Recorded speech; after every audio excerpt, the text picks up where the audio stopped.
Boom! What is up, EOS Nation? Welcome everyone to the Hot Sauce number 197, presented live on Friday, April 28th.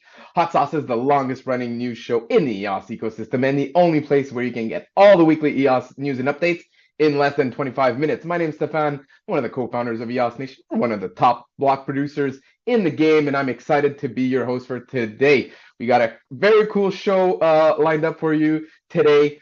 We're going to kick it off with a live interview from Consensus 2023 in Austin, Texas. Then we're going to jump into the Leap 4.0 release.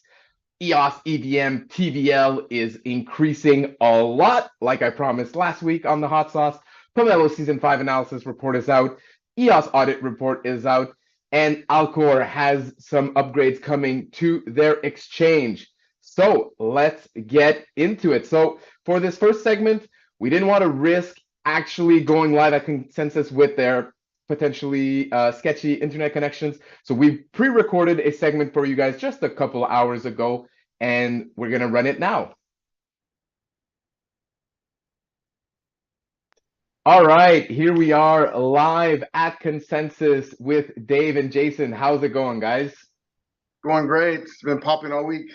Yeah, doing awesome, Steph. Thank you. Awesome. Thanks for joining us on the Hot Sauce. For those of you who don't know, Dave is one of the co-founders of EOS Nation, also our director of video production. Jason's been with us for a while as well, helps Dave with the video production team, is also our Wax community manager, Wax Discovery show host, and the creator of Skatecoin. So Dave, how's the events going so far for you? Going great. We kicked it off on Tuesday night evening. We showed up to the ENF kickoff to a Consensus event. That was popping. It was great. At first, I was kind of nervous because nobody was there. We always show up a little bit early, help out a bit. But everybody was nervous because nobody was there. But then all of a sudden, boom, packed house. Everybody was there. I was actually a little starstruck because these are the people that are at the far side every week. I get to listen to them. I get to edit them. They're always in my ear. You know what I mean? So name dropping here, Zach, Brandon, Liam, Patty, Chris Barnes. I got to help Chris Barnes, man. That was awesome. Dan Sinjoy, or as you know him, Dogman, June. We had ENF, Telos, Alien Worlds. It was great. We had a lot of representation. It was a nice event. I look forward to going to more. Awesome. Yeah, definitely jealous I couldn't join you guys for that ENF kickoff event. And what about you, Jason? How's Consensus going so far for you? Oh, it's awesome. Going back to the kickoff to Consensus or the ENF, man, it was great. Like Dave said, it was really cool to see all the people that we work with in real life. It was a packed house. The food was great. The atmosphere was great. I'd never seen purple beer before, so that was really cool. So it was just everyone was working hard and positive vibes. And as far as the Consensus event itself, same thing, super positive vibes.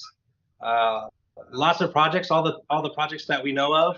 And what really got to me though was like all of the new startups that was out there. We had everything from crypto credit cards to NFT rings that you can wear on your finger and do peer-to-peer transactions. So yeah, I really had a blast. Everybody seemed really, really bullish, and it's just all around great vibes there. Did you perhaps meet any big media personalities during the first day? You know, I actually ran into a guy named Brian Rose. He's the CEO of London Real. And I got a chance to talk to him, and I told him all about the EOS story and about the technology. And he seemed really interested in it and had a nice talk with them. He does a show and has like a crypto show on his channel. So it was just really nice to connect with lots of people. There was just tons of people and networking and tons of swag. There was a bunch of like 80s throwbacks. There was a Super Nintendo there. There was some Rubik's Cubes, some arcade machines, and we got to interact with all that stuff. And yeah, just it's really overwhelming, to be honest. It was super fun. Sounds like crypto nerd heaven to me. Exactly. Definitely would have loved to be there with you guys. Talking about swag, I see you guys are wearing some nice swag, but it's not EOS Nation swag. It's Pinax swag. So Dave, maybe you want to introduce Pinax to the EOS community. Okay, Pinax. EOS Nation, we created a new brand, a new project. We called it Pinax. So Pinax, the brand, is the operator of the evolution of the Diffuse software. If you remember Diffuse was made by EOS Canada. It was an elite team back in the day, elite, super smart people. They were great, and we kept connections with them. Okay, so basically, Diffuse software, original team, EOS Canada, OG. What happened to them? They got sniped. They got sniped by the Graph ecosystem, the Graph Foundation, and if you all know GRT. So going back to Firehose technology is now the evolution of Diffuse. So Pinax is now a leading operator of Firehose. There you go, and we're gonna be sharing more about Firehose technology, substreams technology with the EOS community in the coming weeks and months. But so why are we talking about Pinax today on the Hot Sauce, Dave? All right, so why are we talking about them? So what we want to bring up is the Firehose technology. We want to bring it into the Antelope. So right now it's pretty much a graph thing, right? We want to pull it, and we're going to apply it to Antelope, apply it to EOS ecosystem, apply it to EOS native, and of course the new up and popping EOS EVM. Absolutely. So Firehose technology is being widely distributed across the crypto space on the Graph network and other networks, and we want to make sure that the Antelope ecosystem is also included in that. Absolutely. Final thing before I let you guys go, what's up with your firefighter helmet, Dave? Firefighter, fire hose. I have a fire hose. I didn't bring the fire hose with me though. They didn't allow me to take it to consensus, but I do carry a bag and people think I have something in there. Anyway, so fire hose, what's happening now at consensus, what I'm doing and what we're doing, the fire hose obviously caused a lot of attention. Everybody's looking at me. Everybody's wondering what the hell's going on. But the thing is that they don't come and talk to me. If you do come and talk to me, you're going to realize that I'm going to talk to you a little bit about Firehose, and there's $1,000 in Ethereum up for grabs. There you go. So I'm not advertising it though. So if you see this, you're one of the lucky few, and if you're a consensus. Exactly. So follow at Pinax Network on Twitter. You'll get some updates from us out there. Dave and Jason are sharing some cool pics from their adventures at Consensus 2023. Yeah. If you see Dave with the fire helmet, grab a selfie with him, post it on social media, and you could be eligible to win some crypto prizes. You're going to have to talk to me because you're going to have to say a little bit of what Firehose is.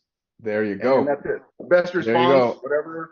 A little bit of education, a little bit of social media, and you could win some prizes. How fun is that?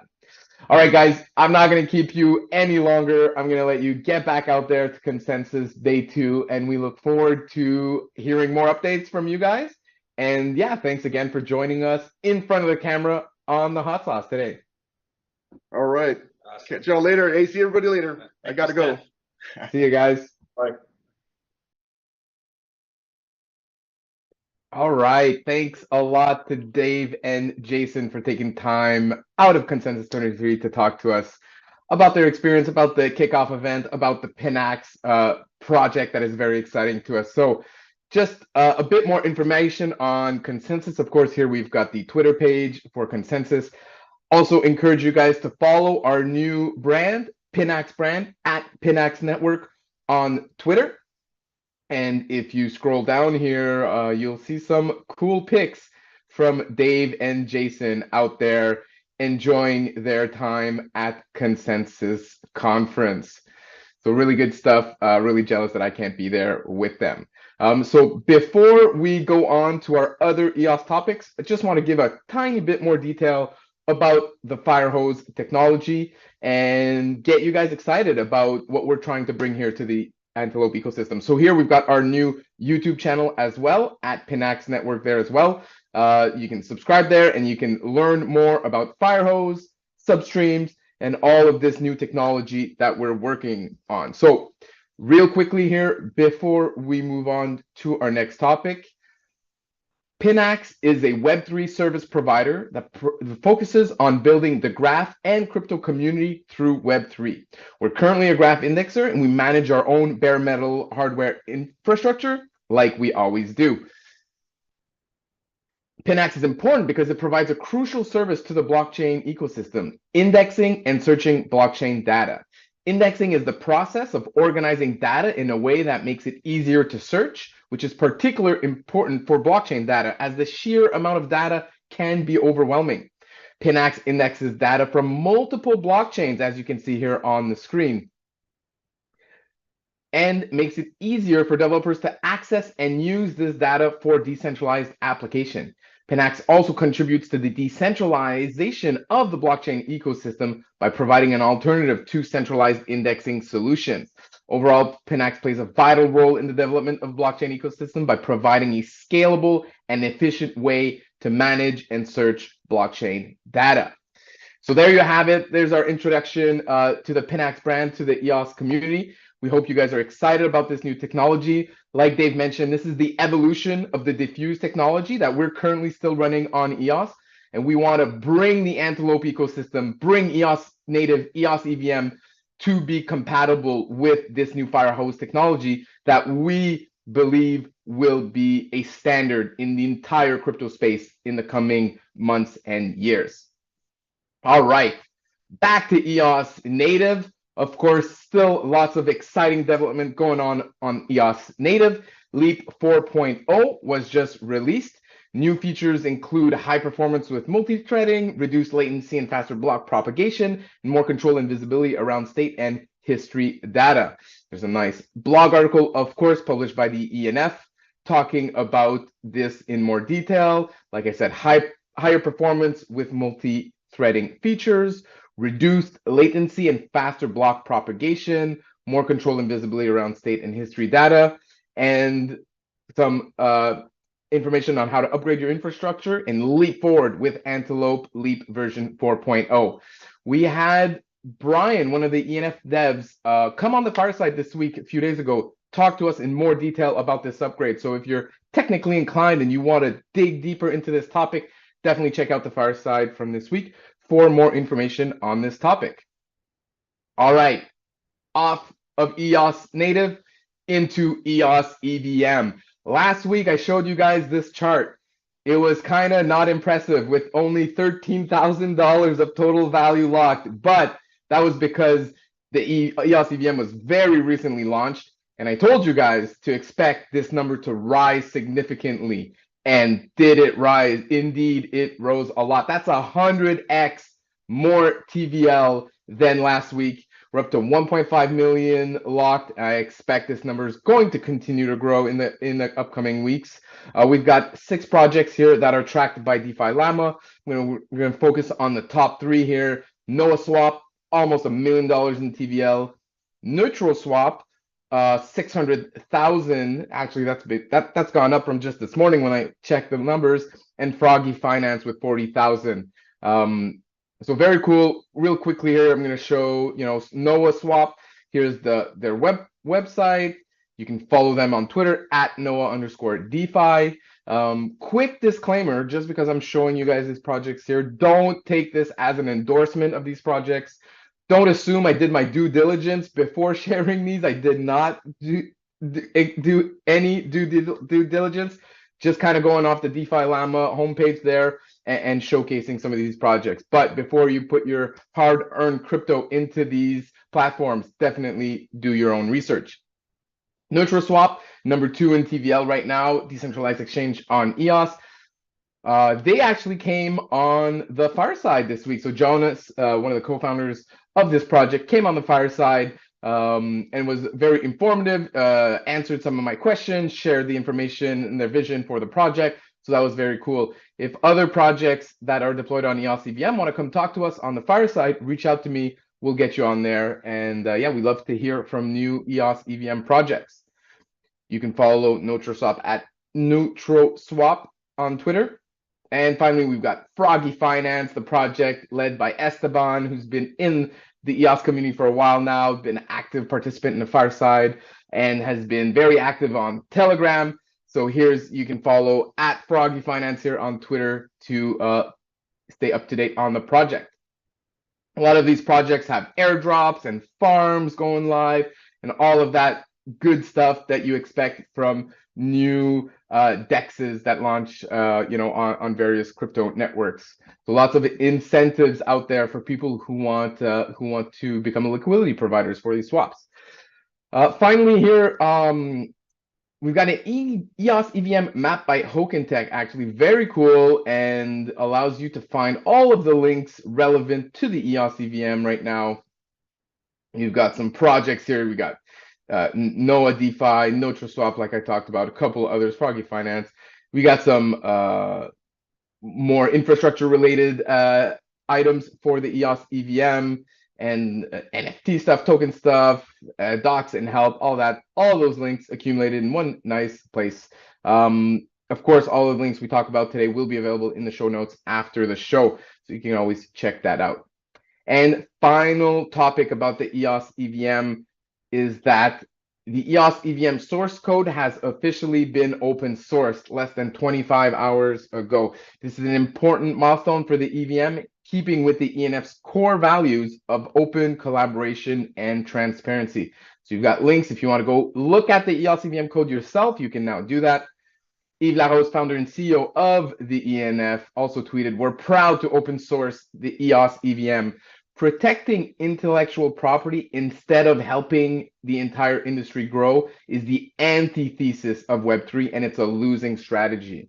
Web3 represents a more decentralized, democratic, and equitable internet. To support that, everything we do will be open source."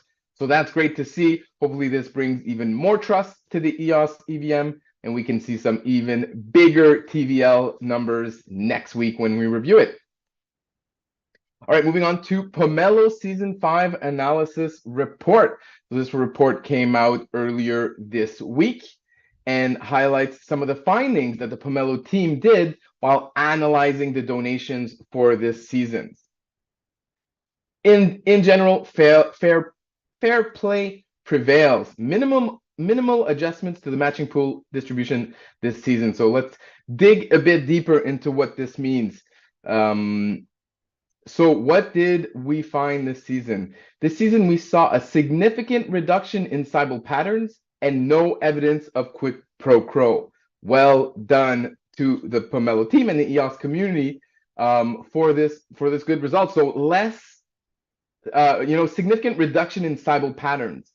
Now of course, we can't know exactly why there was a reduction this season compared to last, but we can definitely put out some ideas about it. And one of them is that since the Pomelo team has been doing a good job identifying Cybele attacks, collapsing their donations, and not allocating matching pool funds to Cybele donations, the 20% fee that is taken from all donations and saved for the next season of Pomelo is a big deterrent to Cybele attackers. So if they attack, 20% of their attack is already saved for next season, and then we identify them and we don't allocate matching funds.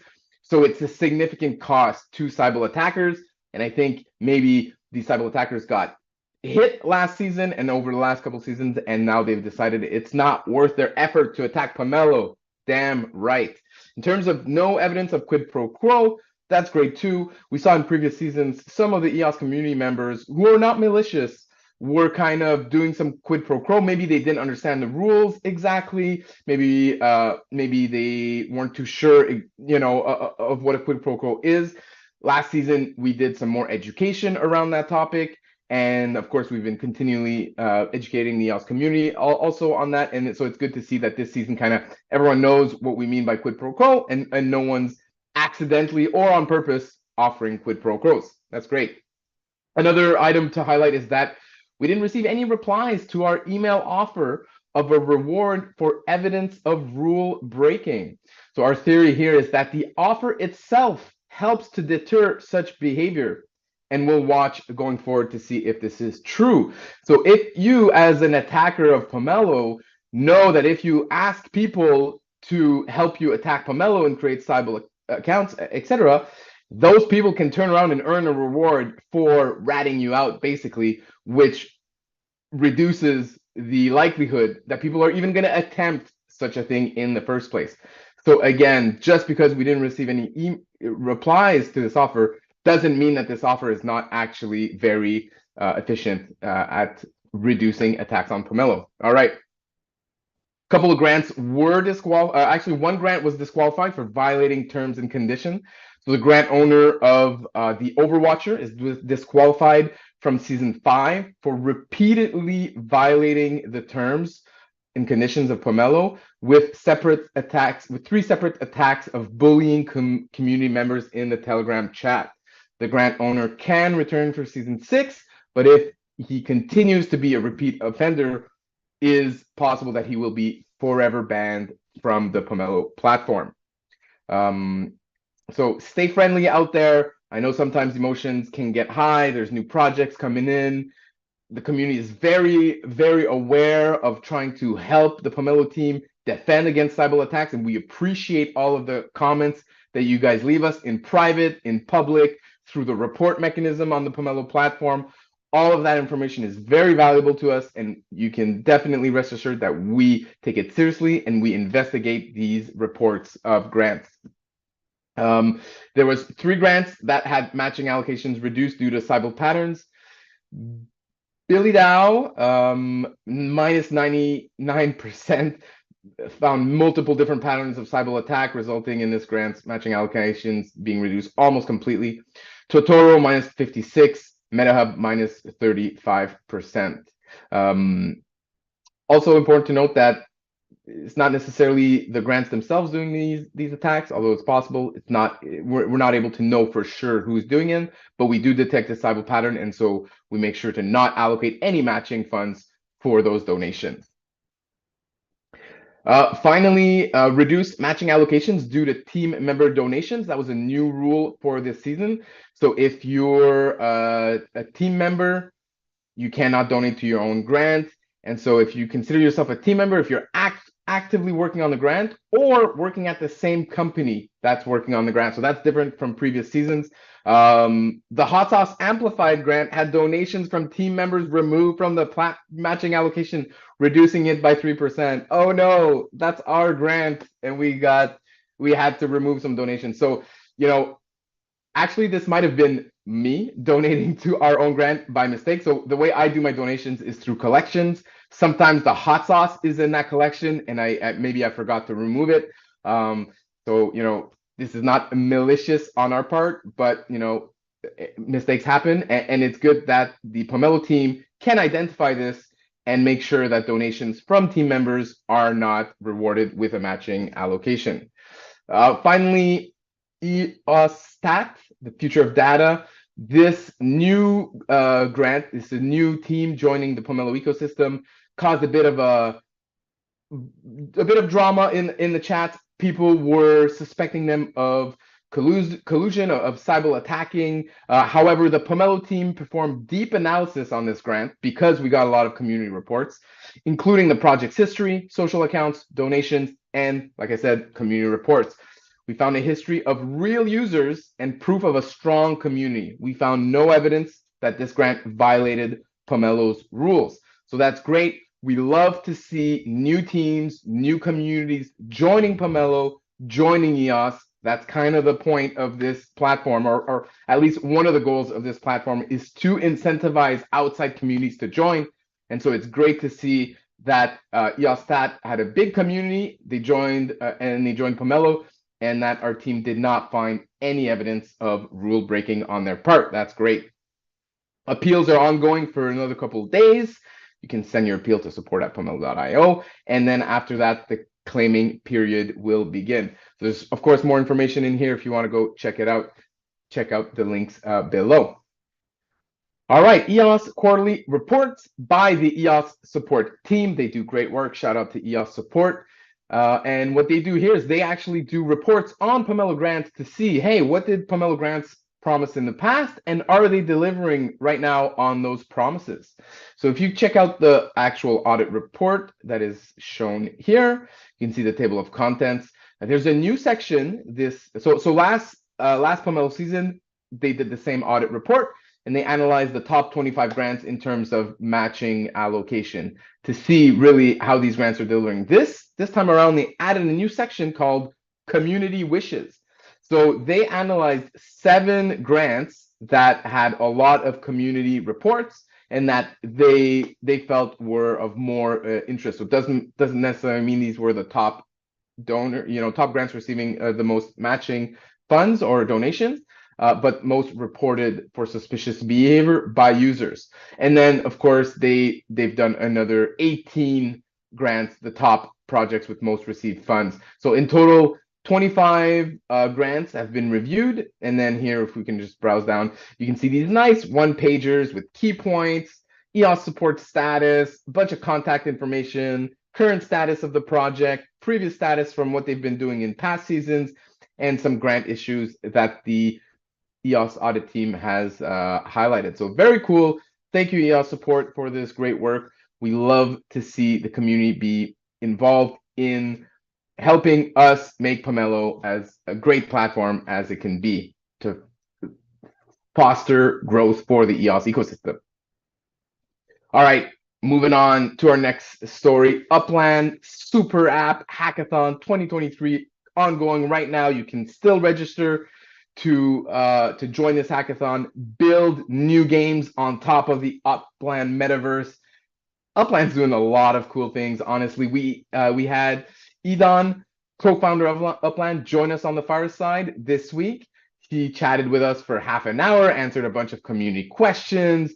We talked about the hackathon, how to build on Upland, some of the new features that are involved. I learned that the currency is called UpX and not UPX, so that was cool. Talked about buying cars, driving around Upland, racing in Upland, new cities launching like London and Birmingham, bunch of other cool stuff.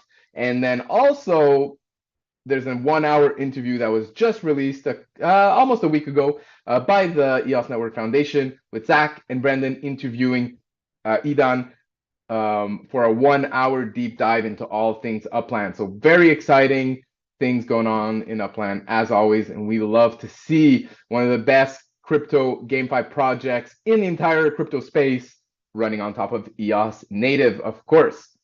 All right, and our final topic of the day, quick shout out to the Alcor exchange and their new swap AMM. So in case you're not familiar, Alcor was launched in February 2020, and since then, they've come a long way. Total trading volume has exceeded $6 billion, with 43 million exchanges processed on swap and 42 million limit orders being executed. Very cool. And now they're introducing Alcor Swap AMM version 2. So they've completely redesigned the swap page UI. And here's some of the new aspects of this version 2 that is described in this article. We're just going to go over the highlights right now. Up to 4,000 times increased liquidity efficiency, the ability to significantly increase revenue from fees or reduce the risk of losses for providers, convenient management of fees earned on position, various fees tiers. It allows to choose a best pool for your risk profit ratio strategy, a new approach to providing liquidity and exchanging stablecoins, and range orders as a useful tool similar to limit orders. Lots of cool information in this article. I encourage you guys to check it out and also check out the Alcor exchange.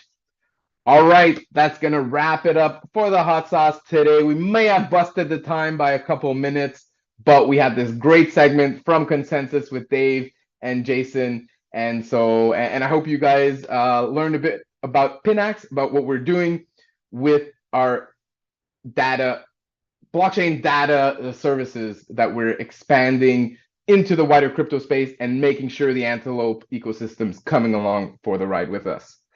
That's going to wrap it up for me today. Thanks for tuning in, everyone. And until next week, let's keep it spicy. See ya.